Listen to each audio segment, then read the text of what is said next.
नमस्कार दोस्तों, LD Yadav classes में आपका स्वागत है।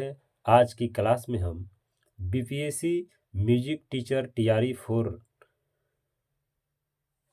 से संबंधित संगीत का कुछ इम्पोर्टेंट क्वेश्चन लेकर आए हैं, जिसे आप ध्यानपूर्वक देखिएगा, सुनिएगा, समझिएगा। अगर मेरा वीडियो पसंद आए तो लाइक, शेयर और सब्सक्राइब करना बिल्कुल ना भूलिएगा। तो चलते हैं प्रश्न की ओर। प्रश्न है कि यमन राग का समवादी स्वर क्या है? यमन राग का समवादी स्वर क्या है? तो इसका समवादी स्वर जो है वो है नी। अगला प्रश्न है कि 7 स्वर लगने वाले राग को क्या कहते हैं? तो 7 स्वर लगने वाले राग को क्या कहते हैं? तो इसकी जाति होती है संपूर्ण जाति होती है संपूर्ण जाति।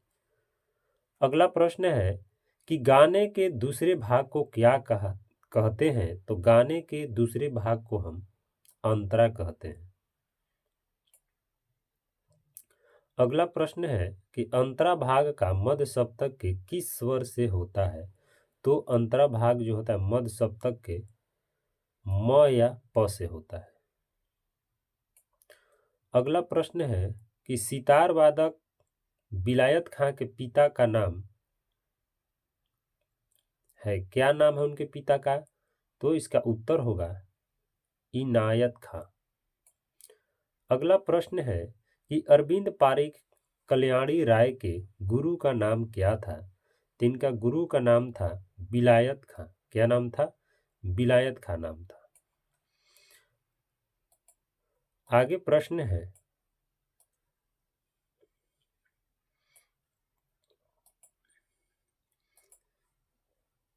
कि विलायत खां का जन्म कब और कहाँ हुआ था?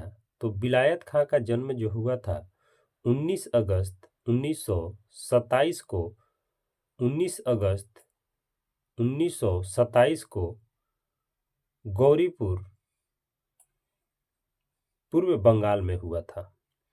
अगला प्रश्न है कि भारतीय बेतार केंद्र का नाम आकाशवाणी किसने रखा? आकाशवाणी किसने रखा? तो इसका उत्तर होगा बंकिम चंद्र चट्टोपाध्याय। अगला प्रश्न है कि केलुचरण महापात्र किस नृत्य शैली का प्रदर्शन करते हैं? तो इसका उत्तर होगा ओडिसी नृत्य शैली। अगला प्रश्न है कि 2 खाली युक्त ताल का नाम है, क्या नाम है? तो इस ताल का नाम है चौताल। आगे प्रश्न है कि पंडित भीमसेन जोशी का घराना है, क्या है? तो पंडित भीमसेन जोशी का घराना जो है वो क्या है? तो इनका घराना है किराना। इनका घराना क्या है? किराना घराना है। क्या है? किराना घराना।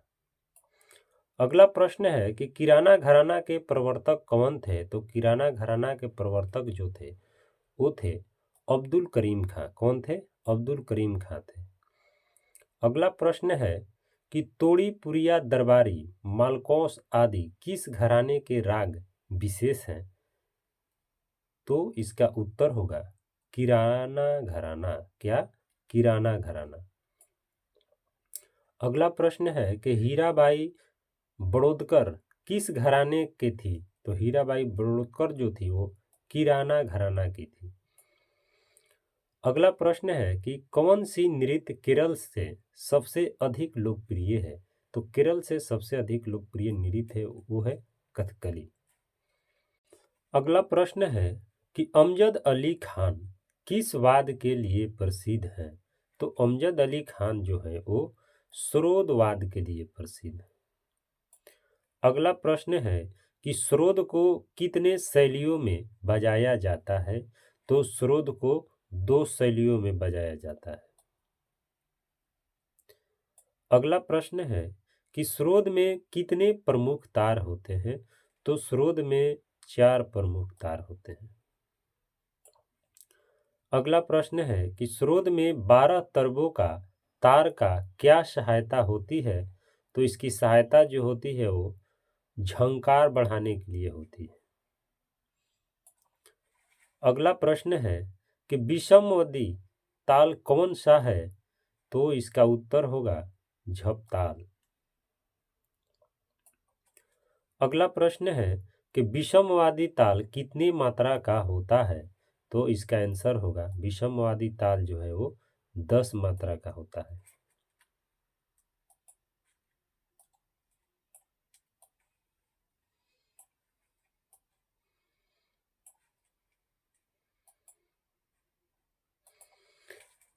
अगला प्रश्न है कि विषमवादी ताल कितनी मात्रा का होता है, तो इसका उत्तर हो गया 10 मात्रा का होता है।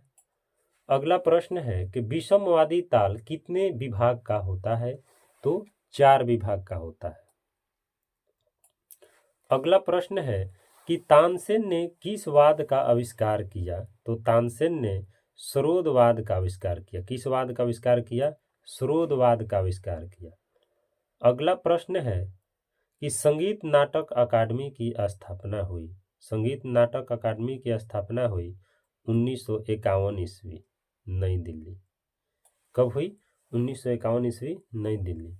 अगला प्रश्न है कि जवाहरलाल नेहरू मणिपुर डांस एकेडमी कहाँ पर है, तो डांस एकेडमी जो मणिपुर है वो इम्फाल में है। कहाँ है? इम्फाल में है।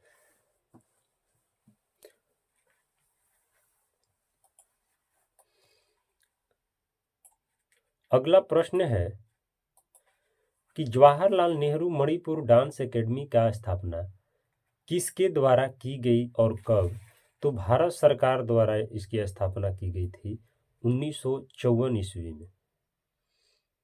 अगला प्रश्न है कि द डांस ऑफ भरतनाट्यम किसने लिखी, तो इसका उत्तर होगा राजा रेड्डी ने लिखी। अगला प्रश्न है कि राग मालकौंस किस समय गाया जाता है, तो राग मालकौंस जो है वो रात्रि का तृतीय प्रहर में गाया जाता है। अगला प्रश्न है कि शहनाई वादक बिस्मिल्लाह खां को किस वर्ष भारत रत्न से अलंकृत किया गया, तो इसका उत्तर होगा 2001। अगला प्रश्न है कि बिस्मिल्लाह खां को किस विश्वविद्यालय से डॉक्टरेट की उपाधि मिली थी, तो इसका उत्तर होगा बनारस हिंदू विश्वविद्यालय। तो दोस्तों आज की क्लास हम इतना ही प्रश्न से समाप्त करते हैं। धन्यवाद।